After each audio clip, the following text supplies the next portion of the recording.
येन बद्धो बलि राजा दानवेंद्रो महाबला तेन त्वाम अनुबद्ध नामी रक्षे माचल माचल। यही वो मंत्र है जो माँ लक्ष्मी ने राजा बलि को बोलते हुए उनको प्रथम राखी बांधी थी। जी हाँ, ये बात है त्रेता युग की। त्रेता युग में जब भगवान विष्णु ने पृथ्वी पर वामन अवतार लिया, उस समय उन्होंने राजा बलि से 3 पग धरती मांगी और उन 3 पगों में उन्होंने तीनों लोक ले लिए। उसके पश्चात उनकी दानवीरता को देखते हुए जब वो प्रसन्न हुए, उन्होंने कहा राजा बलि मांगिए, अब आप क्या मांगते हैं? राजा बलि ने कहा, हे भगवान, अब मैंने जो आपको दान कर दिया है वो तो वापिस मांग नहीं सकता। पृथ्वी और स्वर्गलोक, मैं आपसे पाताल लोक का राज मांगता हूँ और मैं ये चाहता हूँ कि पाताल लोक में मैं रहूं और आप भी मेरे साथ पाताल लोक में रहें। और भगवान विष्णु ने कहा तथास्तु। जैसे ही माँ लक्ष्मी को इसका भान हुआ, माँ लक्ष्मी वहां प्रकट हुई और उन्होंने राजा बलि को अपना भाई मानते हुए उनको पहली राखी बांधी।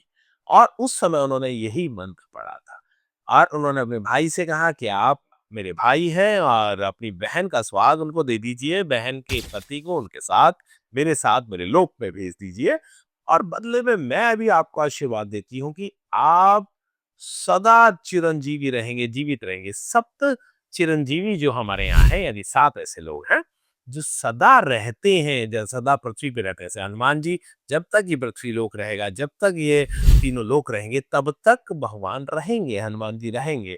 और ऐसे ही राजा बलि भी उन सप्त चिरंजीवियों में से एक है। तो बहन ने भाई को आशीर्वाद दिया सदा चिरंजीवी रहने का और भाई ने बहन को आशीर्वाद दिया कि तेरा, तेरे सुहाग का, तेरे हर हित का मैं सदा ध्यान रखूंगा। यही कथा है जो त्रेता युग से आज तक चली आ रही है। आज भी बहनें भाइयों को राखी बांधती हैं और भाई उनको प्रॉमिस करते हैं कि मैं हमेशा तेरी रक्षा करूंगा, तेरे साथ रहूंगा, और बहनें उनको आशीर्वाद देती हैं। और आप भी, जो भी मेरी बहनें ये इसको देख रही हो, ये जो रक्षा सूत्र बांधने का जो मंत्र है, जब कोई भी ब्राह्मण आपके कलावा बांधता है तो वो भी इसी रक्षा सूत्र को बांधते हुए बांधता है। तो आप सब भी इसी रक्षा सूत्र को बोलते हुए अपने भाइयों को राखी बांधे ताकि उनकी भी रक्षा हो, उनकी आयु बढ़े, वो चिरंजीवी। नमस्कार।